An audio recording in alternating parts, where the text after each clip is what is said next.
Maaramii duubni dandeetti waamama. Maaramiin dandeetti waamama. Micayyoon kun garuu ganda jalduu keessa. Ganda jalduuti. Wayye. Xiqqooshinaaf inni micayyoon ishiin kun gandi ishii ganda jalduumti aana dandeetti. Aana dandeetti gandi ishii waran bulchi.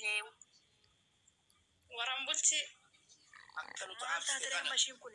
Akka nu dadhabsiiste kana. Dadhabsiinanus. Maltaate dallaalattan kenne ishiidha duutee dheeyyan dubbate ishiidha. Geessatti duute hin beeku akkamitti duute hin beeku jette. Ijooshii kana. Ishiin kun gandi ishii ganda dandeetti. Aana ishii aana dandeetti. Waran bulchi. Aana dandii ganda waran bulchi. Ishii kana naa hergaamee lakkoomsa ishii keessan naa hergaan immoo ijoolleen hin jiru. Ijoolleen obboleeyyan kiyya warreen gaaleessa safara san jiraachaa jiran hin jiru. Amma fichisiisaa jechuudha akka akkasitti. Amma mubaarak amma asirratti mubaarak mataan dhukkubsinu nu dhaggeeffadha karaatti danda'u ni mubaarak sagalee haa ta'u malee intalli maatiin kun nama maatiin beeka intala fira maatis warra intalaas maatiin ni beekanii jechuudha. Duftee jirti jalaa jiru. Duftee jirti kan jedhu argaara torba barreeffadhoo jala jiraatti. Eewa. Maal maqaan tiktokisi? Warqii. Duftee jirti jedhamaa jira. Jala kana jirti jedhu laala jala jirti. Yalla. Ilaalaa modereetaroonni. Yoo barreeffate torba. Muleen kun isii laalaadha. Torba barreeffataartu. Torba barreeffatte ishii ta'uu hunduu ishii ta'uu baateen buuftu. Maqaan ishii warqii numaan barreeffattee jirti. Tiktokii guyyaa dhuftee jirti.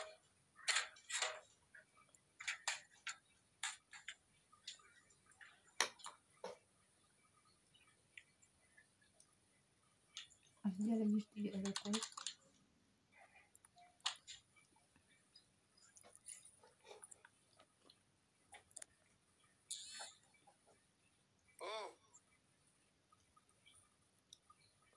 Warri seentan waan ibsitan ibsaa. Baabadhaa warra seeni.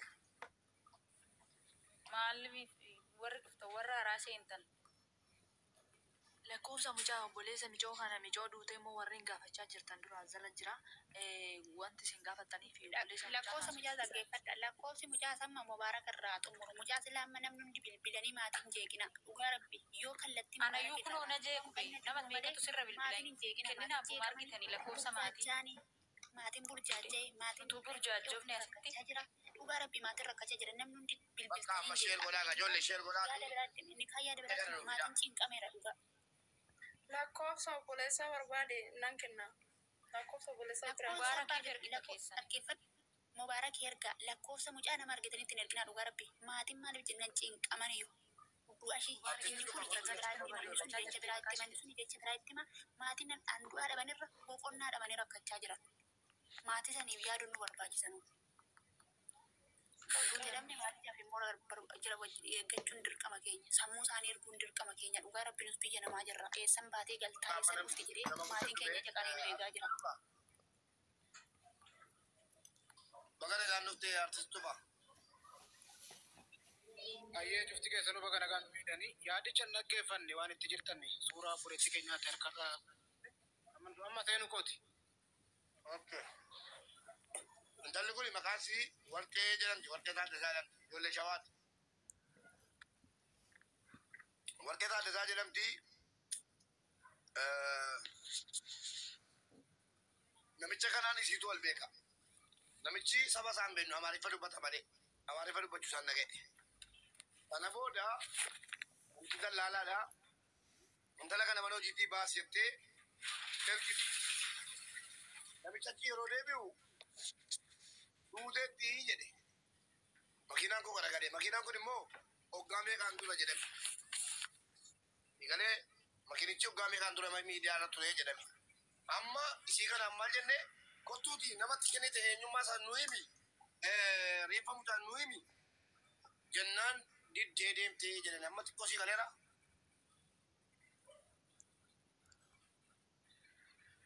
Eeyyeen naa gaanga tokko yaani irra jettan naa galeera. Nu tuffatte isii kana nu tuffatte.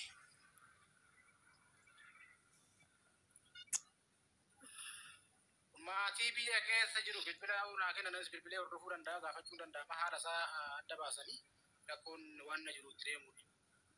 maatiin amma koo beektaa reefa guddaa barbaannaa maallaqa dallaalcha ergaa fuudheera isinii bada ergaa maallaqa si bar erga turteetti maallaqa ergiteen beektu jedhanii maallaqni si dallaalcha ergaa harkaa fuudheera ergaa itti akkaawuntii gaafachuu jirtu. Maatiin immoo reefa barbaadu.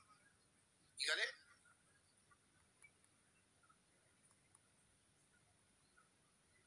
kallattiin maal Walakitti naa keessaa jedhamee natti sagalee nuu ta'u. Reefa si kan dossaaru dhugaa si kan dossaaru obboleettii masii.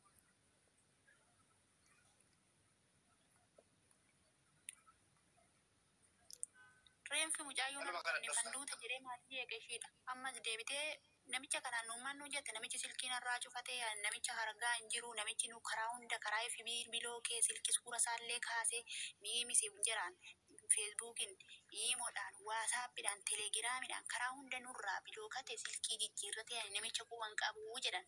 Har'a immoo maal jetti maatiin bilbilteetu dhugaani kanarratti beekan ishiin dhugaa micayyoo dhoksite dhugaa micayyoo kan dhoksite maal jetti maatiin bilbiltee birri namicha kanarraa fuudhin birri micayyoo kana namicha kanarraa fuudhin siin ergaa buukii ergaa jettee maatirraa buukii fuutee jedhan.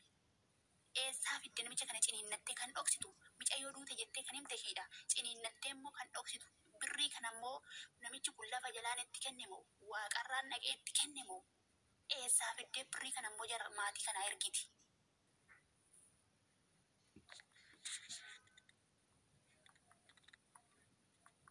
Namumti dhala kana hin beekne ijoollee shawaa keessa kam dhabame qoy. Beeknaanii Saawuta Arabiyaa keessatti namni beeku akkamitti dhabama tokko.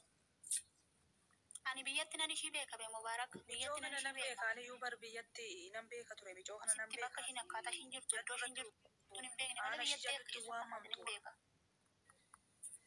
Ayyee lakkoofsa maatii isii mooluu gochuu dandeessu ishee. lakkoofsa maatii isheen iyyuu isiniif fuudha dawwalee too ijoollee irra dawwalee too ijoollee dhiiraa itti ergee too ijoollee dhiiraa isaanirraa waa'ee yaa'ii karaa ittiin kaasu ni murtaa'e.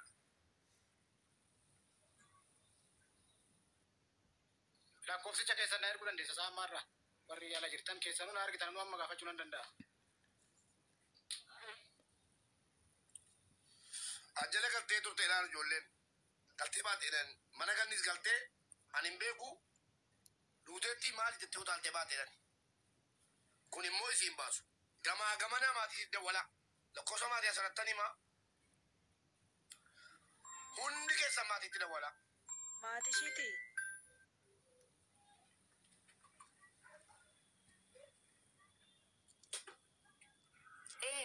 Obse.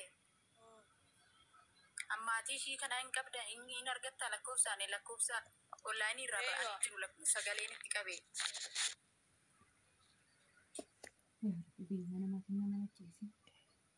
Lakkoofsa maatiif innee Yalla barbaadu. mee tiktokii si ganni sarchi godhiitii na argime tiktokii si sarchi godhaa na argaa.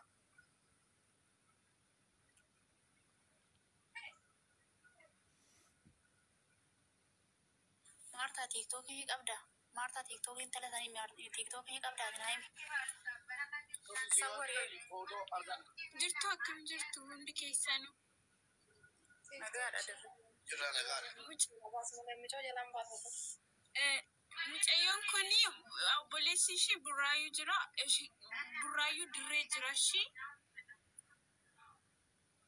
Maqaan isaa inni Lakkoofsa isaanuu kennuu dandeessaa? Lakkoofsi isaa barbaadan jira ishii hin arganne barbaadan jira. Dirree jedhama dirree naannoo dirree jiraata ishii.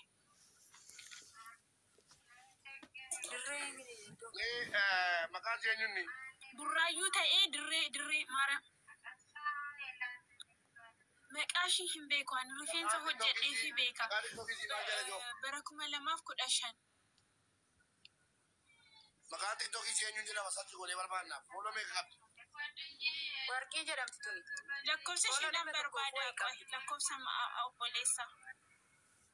FB isaa jalallee osoo seente suura isaa fide osoo yeroo obboleessa isheetillee nuu fidi.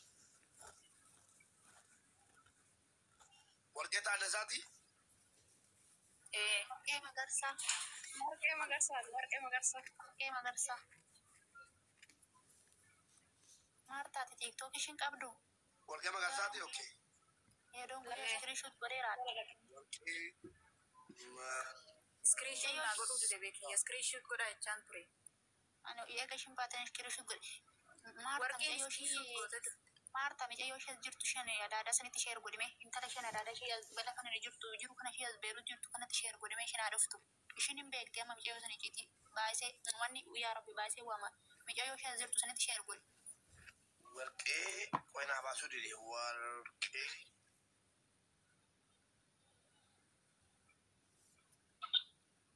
Bilbila obboleessaa kan jette sun beekecha yaari tola ergu kan bilbila obboleessaa kan jette arganna. Mataa obboleessaa waan ta'eef yookaan immoo fuula FB inni fayyadamu. Barbaadan jira karaa keessa